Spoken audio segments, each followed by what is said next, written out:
नमस्कार दोस्तों, स्वागत है आपका एक बार फिर से मेरे YouTube चैनल पर। दोस्तों, आज की इस वीडियो में आपको ये बताने वाला हूँ कि आपका जो पीएफ का पैसा है, पीएफ का कौन सा पैसा कब आप निकाल सकते हैं। तो इस वीडियो में सारी जानकारी मैं आपको दूंगा step by step.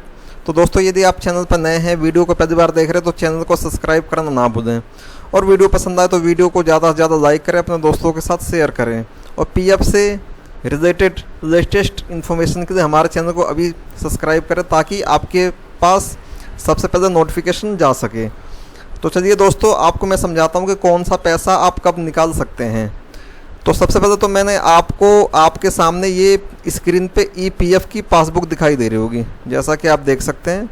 Financial year 2024-25 video को एकदम ध्यान से देखना है और ध्यान से मैं आपको समझाता हूँ एक एक चीज़ें। ठीक है, आप ये देख सकते हैं मार्च 2024 इसका जो कंट्रीब्यूशन है ये आप देख सकते हैं 15,000 इसमें है और 15,000 इसमें है। ठीक है, अब आपको ये तीन चीज़ें समझाता हूँ। सबसे पहले तो आप इनको ध्यान से समझिए। ये आपको दिख रहा है कर्मचारी शेष यानी एम्प्लॉय बैलेंस। उसके बाद आपको दिख रहा है एम्प्लॉयर बैलेंस। तीसरा आपको दिख रहा है पेंशन बैलेंस। ठीक है, अब इनको समझते हैं। देखिए, जो आपका एम्प्लॉय बैलेंस है, इसका अर्थ होता है दोस्तों, जो आपका एम्प्लॉय बैलेंस है इसका अर्थ होता है कि आपका जितना पैसा कटा जो आपका ये है, यानी आपकी सैलरी से जितना पीएफ डिडक्ट हुआ है उसको कहते हैं एम्प्लॉय बैलेंस, यानी आपका पैसा कटा है। दूसरा आपको दिख रहा होगा एम्प्लॉयर बैलेंस यानी नियोक्ता शेष।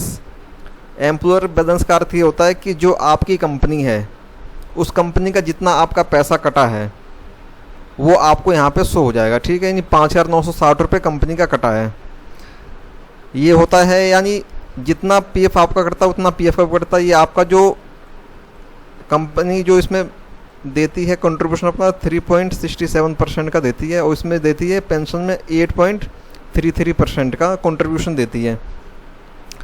इसके बाद है पेंशन बैलेंस, यानी जो आपकी पेंशन कटती है, जो आपका 12% का जो पीएफ कटता है। इसमें आपका तो 12% का पूरा पीएफ कटता है हर महीने आपकी सैलरी से। ठीक है, आपका जो नियोक्ता है उसका भी 12% कटता है, लेकिन उसका जो पैसा होता है वो 2 रुपयों में कटता है। एक तो उसका कटता है बैलेंस के रूप में, यानी उसका एक पैसा आपका कट गया।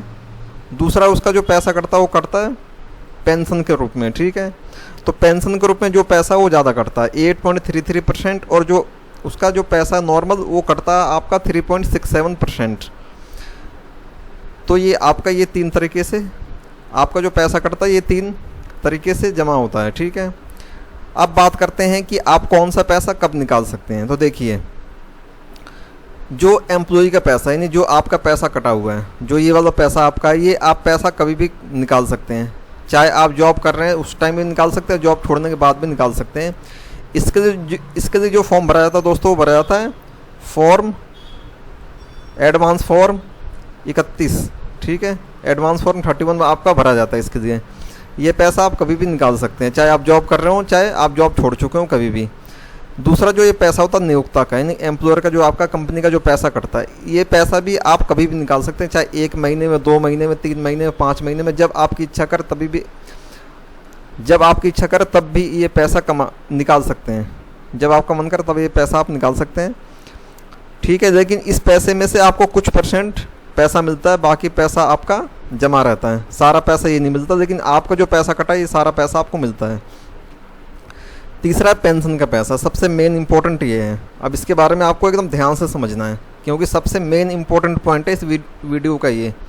तो पेंशन का पैसा देखो, पेंशन का पैसा आपको जब मिलता है इसके लिए 2 कंडीशन होती है। सबसे पहले कंडीशन ये होती है कि कम से कम, यानी सबसे पहले कंडीशन आपकी ये होती है, पेंशन का पैसा आप ये जब निकाल सकते हैं जब आपने जॉब करी हो 6 महीने, यानी 6 महीने 1 दिन, 6 महीने 2 दिन, 6 महीने से ऊपर यदि आपने जॉब करी है तब आप पेंशन का पैसा निकाल सकते हैं, पहली सिचुएशन। दूसरी क्या होती है कि जॉब छोड़ने के बाद ही, यानी यदि आपने जॉब छोड़ दी, ठीक है, जॉब छोड़ने के बाद ही आप पेंशन का पैसा निकाल सकते हैं। उससे पहले आप पेंशन का पैसा नहीं निकाल सकते 1 रुपये भी। यूट्यूब पे आपने बहुत सारी वीडियो देखी होगी कि पेंशन का पैसा ऐसे निकाले वैसा निकाले। ये कोई भी ईपीएफओ का ऐसा रूल है ही नहीं। पेंशन का पैसा आप जॉब छोड़ने के बाद निकाल सकते हैं और 6 महीने के बाद निकाल सकते हैं। यानी आपने जो जॉब है वो कम से कम 6 महीने करी हो तभी आप पेंशन का पैसा निकाल सकते हैं पूरा, ना तो पेंशन का आप 1 रुपया भी नहीं निकाल सकते, ठीक है। तो ये 2 कंडीशन होती है, इस 2 कंडीशन में आप पेंशन का पैसा निकाल सकते हैं, अदरवाइज आप पेंशन का पैसा नहीं निकाल सकते, ठीक है दोस्तों। तो आई होप मैंने इस वीडियो में आपको ये बताया कि 3 तरह के जो आपके पैसे कटते हैं, एम्प्लॉई, एम्प्लॉयर और पेंशन, ये तीनों तरह का जो आपका पैसा है आप कैसे निकाल सकते हैं, ठीक है। नेक्स्ट वीडियो में मैं आपको ये बताऊंगा कि कौन सा पैसा निकालने के लिए कौन सा फॉर्म अप्लाई करना पड़ता है, ठीक है दोस्तों। तो इस वीडियो को यहीं तक रखता हूँ, मिलते हैं नेक्स्ट वीडियो में।